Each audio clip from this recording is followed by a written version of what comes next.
네, 안녕하세요. 네, 2025년 중학교 1학년 1학기 1차 지필평가 분석을 맡게 된 박세현 부팀장입니다. 반갑습니다. 네, 이번에 3류중 1학년 학생들이 보통 중간고사 특히 1차 진단평가를 시험 보면서 많이 떨렸을 걸 판단하고 있습니다. 네, 좋은 결과가 있는지 없는지는 아마 본인들 잘 모를 겁니다. 학생들끼리 답을 맞춰보거나 대부분이었을 거고, 다음 주 수요일 날에 결과가 나오기 때문에 좀 더 한번 지켜봐야 될 것 같은데, 제가 오늘 이번에 가져볼 시간은 뭐냐면은, 기출 분석을 보면서 어떻게 출제되었고, 구조기 측에서 어떻게 대비를 시켰는지에 대한 그런 시간을 가졌으면 좋겠습니다. 일단 난이도로 한번 봤을 때를 간단하게 보면요. 출제 범위는 소인수 분해에서 문자식도 출제되었다고 판단하고 있고, 그 다음에 문항수가 한 문제가 작년에 비해서 한 문제가 적게 출제가 되었어요. 그래서 선택형이 19문항, 단답형이 3문항으로 출제가 되었는데, 작년에는 선택형이 20문항이었습니다. 그래서 한 문항을 줄이는 거는 굉장히 큰 의미를 가지고 있다 생각하고 있고요. 그 다음에 난이도는 근데 그에 비해서 관련도보다 확실히 올라갔다고 저는 판단하고 있습니다. 상당히 난이도가 있었고, 100점은 5명 이상으로 판단하고 있긴 한데 좀 더 파악을 해봐야 되고, 이건 확정된 부분은 아니기 때문에 한번 좀 더 지켜봐야 될 것 같습니다. 다음으로 문제를 한번 보면서 같이 한번 지켜보도록 할게요. 첫 번째 출제 문항에서 세 자연수로 해서 치대공에서 3이 나와 있고, 그 다음에 가피될 수 있는 것을 고르는 문제. 이러한 문항도 저희 구조입 측에서 많이 대비를 시켰습니다, 사실. 시그니처 교재에서 많이 대비를 시켰고, 브로그에서도 많이 대비를 했고요. 또 하나 문제를 보고 싶은 거는 이러한 문항으로도 한 번 더 대비를 시켰기 때문에 이 학생들은 우리 저희 학원 측 학생들은 쉽게 맞출 수 있었던 문제라고 저는 쉽게 판단하고 있습니다. 또 하나 문제를 보고 싶은 거는 출제 문항에서 대소관계 비교하는 거. 조건 자체가 어렵다고 하면 어려운 부분이라면 절대값인데, 연습을 저희 학원 측에서 많이 했기 때문에 크게 어렵진 않았을 것 같아요, 사실은. 오히려 더 난이도 있는 문제를 대비시키면서 연습을 시켰고요. 그 다음에 또 하나 이러한 문제들도 해가지고 한번 접해보면서 연습을 시켰던 거기 때문에 한번 어떻게 쉽게 맞췄을 거라 생각하고 있어요. 그 다음에 이러한 연습도 한번 대비시켰기 때문에 저희 학원 측에서도 많은 문제를 반복적으로 같은 유형을 반복적으로 대비시키기 때문에 충분한 연습을 하고 시험에 들어갈 것 같습니다. 또 하나 문제를 보고 싶은 거는 사탕의 개수가 주어져 있는데, N개 사탕이 주어져 있다는 건 숫자가 주어져 있고 문자로 주어져 있는 상태. 그 다음에 사탕의 개수가 N개로 정해져 있는데 주머니에 나눠 가지면서 그 사탕의 개수가 좀 줄어들면서 그 식을 정갈하게 쓸 수 있는 학생들이 있는지, 그에 대한 변별력이 있는 문제라고 생각하고 있습니다. 저 같은 경우에는. 물론 이런 교재도 NDP 교재에서 많은 연습을 시키긴 했지만 이 문제는 상당히 난이도가 있는 문제다 보니까 좀 더 다음 주에 한번 맞췄는지 틀렸는지 한번 지켜봐야 될 것 같아요. 난이도가 있었던 문제라서 판단하고 있습니다. 그리고 두 자연수 A, B에 대한 최대 공략수 33, 최소 공배 495.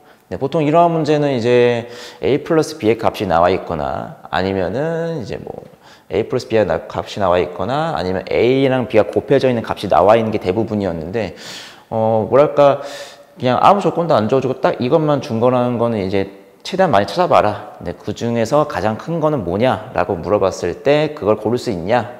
문제였던 것 같아요. 물론 이러한 것도 연습을 시키긴 했으나 한번 지켜봐야 될 것 같아요. 그 다음에 이러한 문제도 한번 봤으면 하는 게, 근데 되게 압도당할 만한 문제이지만 읽어보면은 되게 간단한 문제. 물론 최고 수준에 있는 부교재에도 많이 출제가 되었고요. 근데 그걸 좀 변형한 것 같고, 좀 많이 변형을 한 것 같아요.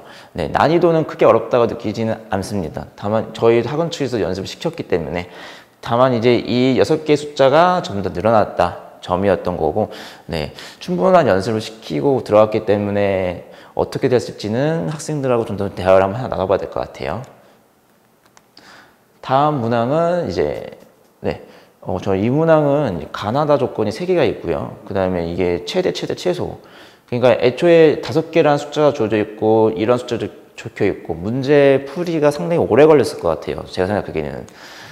보통 이제 문제가 저희 학원 측에서도 대비는 시켰지만은 많이 나오기도 하고, 네, 이렇게 한 문제 한 문제로만 출제되는 거를 이제 세 묶음으로 묶었다는 것 자체고, 그래 그걸 다 더해가지고 이제 최종적으로 답을 내는 이런 문제는 많이 어려웠을 것 같아요. 그러니까 오래 걸렸고, 네, 그래서 확신을 갖지는 못했을 거예요. 시험 끝나고 나서도. 그래서 다음 주 수요일 날에도 이거 한번 맞춰보면서 한번 복습을 했으면 좋겠습니다. 다음 문항도 이제 한 개가 이제 엑스원하는 빵이 있습니다. 네. 네, 빵의 가격을 25% 줄이고 그다음에 20% 올리는 건데, 보통 이제 학생들이 이제 숫자가 주어져 있으면은 그걸 이제 쉽게 풀어내는 건 대부분인데, 문자로 적혀 있고 저걸 이제 식으로 쓸 수 있냐는 이제 다른 문제이기 때문에 그런 것도 많이 연습을 시키기 때문에, 네, 하이패스에서 많이 연습을 시켰습니다. 다음으로는 이제 19번 문항이었습니다. 문항수도 학생들 정확히 기억하고 있더라고요. 많이 난이도가 어려웠다고 판단하는 이유가 기억 조건에서 이제 35A 플러스 35B가 덧셈으로 나와 있다는 점. 보통 이제 곱셈으로 나와 있고 오른쪽도 이제 곱셈으로 나와 소인수 분해하는 거. 학생들이 오른쪽 거 소인수 분해하는 건 그렇게 어려워하지 않습니다. 다만 이제 왼쪽이 덧셈으로 나와 있어서 이제 여러 가지 다 해보면서 일일이 다 찾아봐야 되는 문제. 네, 그 개수를 정확하게 셀 수 있고 좀 덜 세거나 더 많이 센다고 하면 이제 틀리는 문제다 보니까 상당히 난이도가 있었던 문제였고, 네, 학생들 본인들도 시험 끝나고 나서 이게 맞췄을까 틀렸을까는 본인들도 잘 이제 헷갈려하는 부분이었기 때문에, 네, 물론 이제 저희 자격증에서 연습을 시켰지만은 그 두 문제를 합쳤던 문제이기 때문에 아마 이제 많이 어렵지 않았을까 저는 판단하고 있습니다. 다음으로 봤을 때는 저희 이번에 구제입에 자체적으로 이제 시험 봤던 중간고사 서술형에서도 출제를 한번 했었습니다. 네, 그래서 이걸로 한번 연습을 시켰던 부분이고, 물론 이제 시그니처 교수에도 한 번 더 연습시켰고, 두 번이나 연습시켰고, 그 다음에 모두 자연수 만드는 거랑 거의 비슷한 유형이기 때문에 이 문항은도 이제 거의 비슷하고 거의 적중적인 수준으로 거의 맞았기 때문에 연습이 충분히 되고 충분히 맞췄을 거라고 저는 판단하고 있습니다. 네, 다음으로는 이제 최고 수준에 있는 문제예요. 이 문제가. 근데 그때는 객관식으로 나와 있고 이제 값이 안 나와 있는 값이 안 나와 있는 것을 고르는 문제였던 것 같은데, 네, 물론 이제 학원 측에서도 이제 연습을 많이 시키긴 하지만은 이거는 다 쓰는 문제였고, 이거는 이제 큰 값, 작은 값 골라서 이제 합을 구하는 문제. 물론 이제 연습을 시켰지만은 저것도 이제 정확하게 풀어내는 거에 대한 계산력도 필요하기 때문에, 네, 충분한 연습을 하고 들어갔으면 맞췄을 거라 생각하고 있습니다. 제가 이번에 1차 진단평가를 봤을 때 느낀 점이 뭐냐면은, 문항이 이제 완벽하게 파악은 되지 않았지만은 전체적인 난이도는 확 올라갔다고 판단하고 있어요. 1차 평가 범위 특성상 체감 난이도는 굉장히 쉬운 부분이긴 한데 그에 비해 이번 시험은 쉽지 않았다고 저는 판단하고 있고요. 그 다음에 2차 평가를 봤을 때 체감 난이도는 확 올라가기 때문에 무조건 2차 평가가 더 쉬워지지 않을까라는 판단은 방심은 군물이고요. 또 물론 이제 1차 반환식 활용, 정비례, 반비례 그래프 같은 경우에도 이제 범위 특성상 많이 어렵기 때문에 고난도 문항이 많이 출제가 됩니다.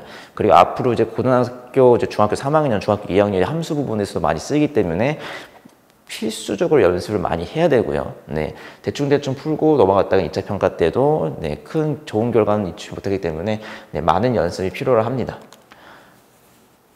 그리고 이번 문항에서 합답형은 필수적으로 출제가 되었는데 부교재가 이번에 최고 수준으로 바뀌었어요. 2학년, 3학년은 최고 득점이었는데 그러면서 이제 부교재 문제를 좀 많이 변형하면서 출제를 했고요. 네, 그렇기 때문에 확실한 개념, 이게 무슨 얘기냐면은 이제 이거를 정확하게 알고 있는지에 대한 정리가 좀 필요하고, 그 다음에 해석을 좀 많이 해보는, 그냥 대충 이거 넘어가지 않는 그런 연습이 좀 필요하고 트레이닝 좀 많이 필요합니다. 정업 판별 문제라는 것도 많은 걸 접하면서 네, 파이널로 이제 체크를 하면서 이제 대비를 하는 그런 네, 학습을 시켰으면 좋겠습니다.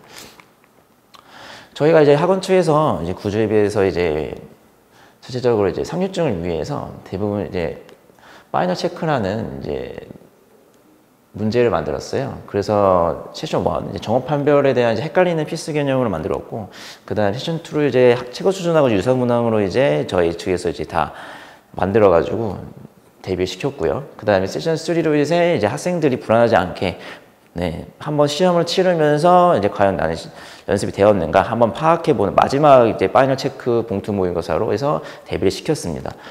네, 이렇게 3개로 이제 대비를 시켰고요. 그 다음에 대부분 이제 출제가 이렇게 되었다고 하면 저희는 이렇게 대비를 시켰고, 그 다음에 이렇게 출제가 되었으면은 이렇게도 한번 대비를 시켰다. 한번 가볍게 보면 될 것 같습니다. 그리고 이렇게 문제가 출제됐다 그러면은 이렇게도 문제를 대비시켰다. 네, 보면 될 것 같고요. 네. 그래서 이제 마무리를 한다 그러면은 이제 저희가 이제 중학교 1학년, 2학년, 3학년을 대상으로 이제 대입이 크게 바뀐 거는 이제 크게 알고 있을 걸 생각하고 있어요. 그래서 그거에 대한 이제 설명에도 잠깐만 간단하게 본다고 하면은 네, 5월 10일 토요일 오후 2시에 설명회가 있을 거고요. 네, 이거는 무조건 많이 알수록 힘이 된다 생각해요. 저 같은 경우에도. 네, 그래서 5월 10일 토요일 오후 2시에 한 번쯤은 방문하셔서 아, 이런 이렇게 변화가 이런 게 있구나 정도로 한번 네, 생각해 주시면 좋을 것 같고요. 네, 꼭 많은 것을 알고 도움이 되셨으면 하는 바람에 한 번 더 언급했습니다.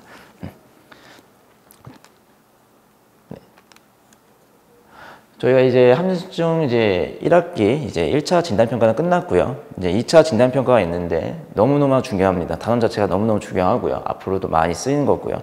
네. 그래서 2차 진단평가는 이제 점수를 잘 내기 위한 것도 중요하긴 하겠지만은 앞으로에 대한 수학에 대한 기초가 마련되기 때문에 꼭 반복적으로 크게 연습을 많이 해서 네, 2차 진단평가 때는 좋은 결과로 마무리했으면 좋겠습니다. 네. 그때 한번 2차 진단평가 때도 한 번 더 뵙겠습니다. 감사합니다.